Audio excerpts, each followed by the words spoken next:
Okay. Calling on David Ignatius. That's that dude. Trump's withdrawal from Syria is perilous. Oh no. Today's January 10th. This was published January 6th, so a little bit dated, but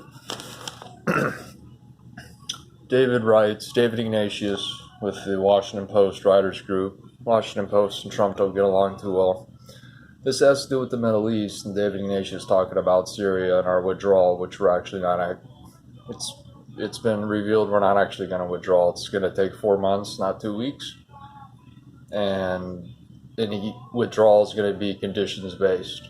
So it's kind of an open timetable. But Mr. Ignatius, who does not like Trump, wants us to think otherwise. He wrote, asked to describe U.S. policy towards Syria after President Trump's sudden decision. Several key officials used the two words, quote, total chaos. All right, let's get into these officials. This White House has an unprecedented number of leaks coming out of it. You've probably heard of it on the media, on the mainstream media, on Fox, I doubt on CNN. But I'm calling out David Ignatius' shameful spin on what's going on in the Middle East with Trump's strategic policy, his foreign policy, the Trump team, the Trumponian policy, the Trump doctrine. Now, David Ignatius is talking about these sources that he has in the White House. These are probably low-level lackeys. The White House is a massive bureaucratic staff. It's huge, and there's a lot of interns, and there's a lot of young people who are lackeys, and technically, yeah, that's a White House official. And there's been an unprecedented number of leaks coming out of this White House ever since Trump took office, because these are disgruntled Obama holdovers who haven't been rooted out yet, and they have an agenda against Trump, and they're going to leak out whatever they want to leak out, whether it's true or not.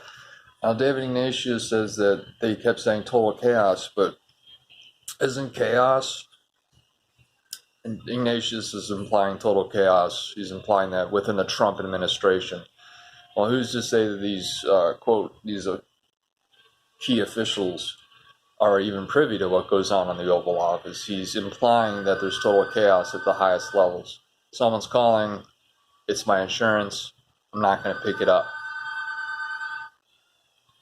Okay, so that's the first thing that Ignatius needs to be aware of, these leakers that are coming up. And isn't sowing strategic chaos amongst our enemies a good thing?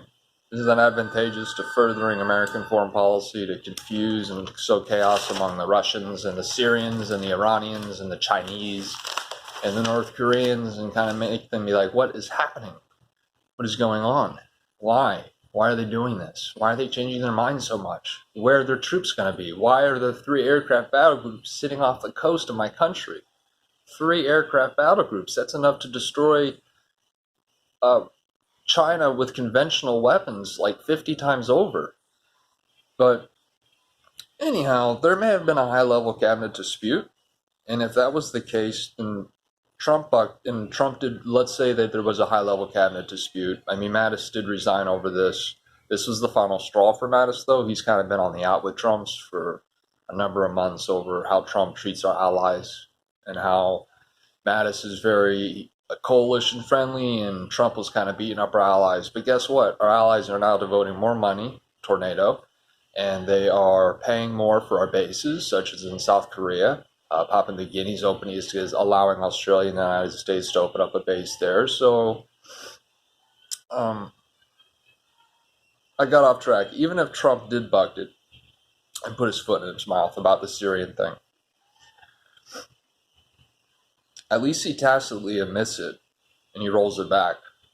So David Ignatius, by bringing up how Trump is kind of rolling back, which is the implication of his article, he says that Trump went against the recommendations of all his senior diplomatic and military advisors.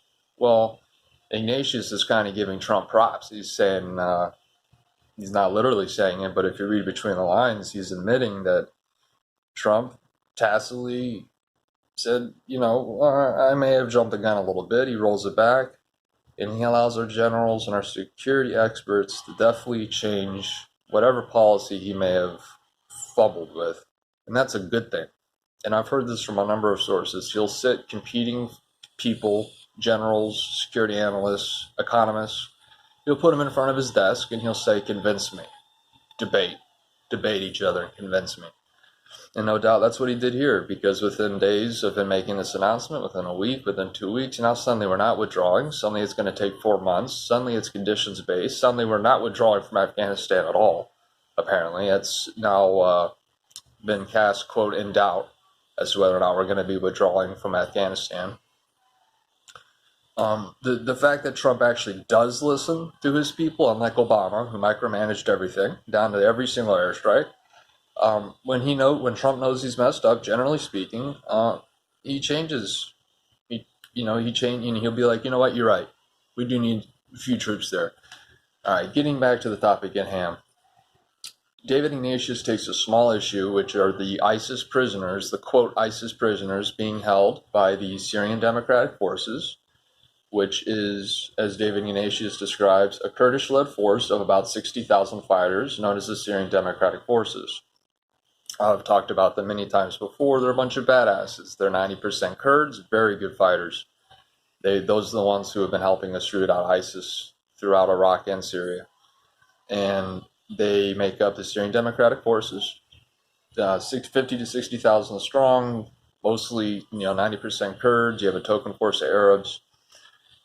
Ignatius, in his article, is zeroing in on these, quote, prisoners, these 600 prisoners that, it's in the hundreds. And Turkey is saying that if we withdraw, that these prisoners are going to break out, and half his article is about that. Now, when we said we were going to leave the Turkish-backed opposition, because Turkey's invaded Syria, they have their own little proxy force. It's about, according to Ignatius, 5,000 strong. Many have jihadist connections. Turkey itself, Erdogan, he's Islamist. The article says U.S. military commanders who investigated Turkey's proposals starting in 2016 began describing the force that would supposedly clear Raqqa, which was ISIS's stronghold that we cleared with the SDF, the Kurds, although in the process we leveled it. We leveled the city. The U.S. military described the force that Turkey would supposedly provide as a ghost brigade. That there's nothing to it. There's just a few thousand dudes with jihadist connections. The Turks are making it seem like they're going to take over and everything's going to be okay. Turkish-backed Syrians recently moved heavy weapons across the border toward Manbij. I don't know if I'm pronouncing that right. Manbij is a strategic city just west of the Euphrates River that United States troops are patrolling alongside Turkish troops and even some Russian troops. We're inside the city. At least we were in the last time that I read the source material. So moving heavy weapons into Manbij, we're there with the Turkish military doing joint patrols. So I don't know what that's about. Ignatius writes, the Turkish military resources in Syria are so threadbare that they've asked the U.S. to provide overhead surveillance, logistical support, and air cover for any operation to finish off the Islamic State in the Middle East, in the middle Euphrates River Valley. Well, the Euphrates River Valley belongs to the Kurds. They fought for it. It belongs to them. And Turkey considers the Kurds to be terrorists. They hate the Kurds. The Kurds hate the Turks. They fight for an autonomous state from Turkey. I need to be quick here because I'm pushing 10 minutes. The Europeans refused to take back fighters from their countries. 48 countries from which fighters traveled to Syria to join ISIS. None, like from Britain or from France. A lot of Asian countries too. They won't take them back. They're in prison there, and they're like, we're not going to take these guys back. They're your problem. All right. This Ignatius is assuming on Trump's behalf that Turkey's real nemesis in Syria is the Kurdish militia, and that Turkey would take the prisoners and could almost, Trump's apparent assumption initially that Turkey would take the prisoners could be almost as dangerous as letting them go free. Okay, that's David Ignatius assuming on behalf of Trump. It says that Erdogan has many links with the Trump's team. Michael Flynn, Rudy Giuliani, who worked to free the Turkish-Iranian businessman that Turkey was holding.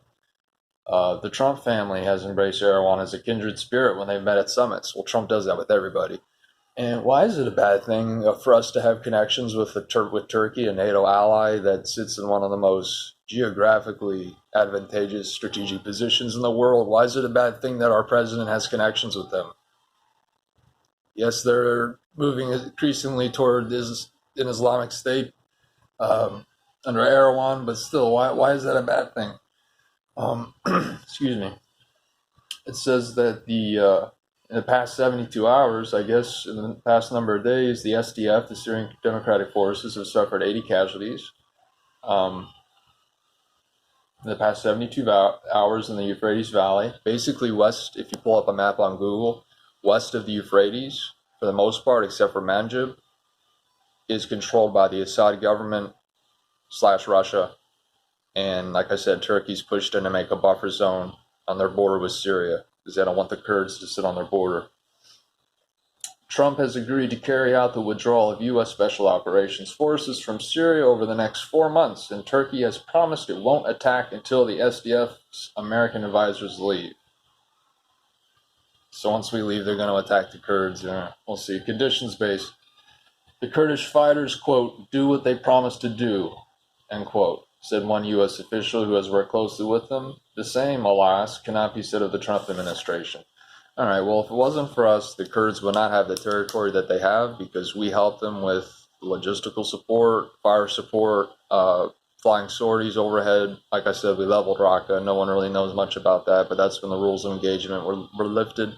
Mattis was in control. He knows war. It's ugly, but that's war. So we leveled Raqqa in the process of taking it, but we are embedded with the Kurds heavily. We've built permanent airstrips in northeastern Syria. We're in with the Kurds all the way, and we're blocking Iran. We're messing their regional ambitions up. We're hurting Russia. We're establishing bargaining chips over all these different actors: Russia, Syrian President Assad, Iran, the Taliban, because we're in peace talks with them.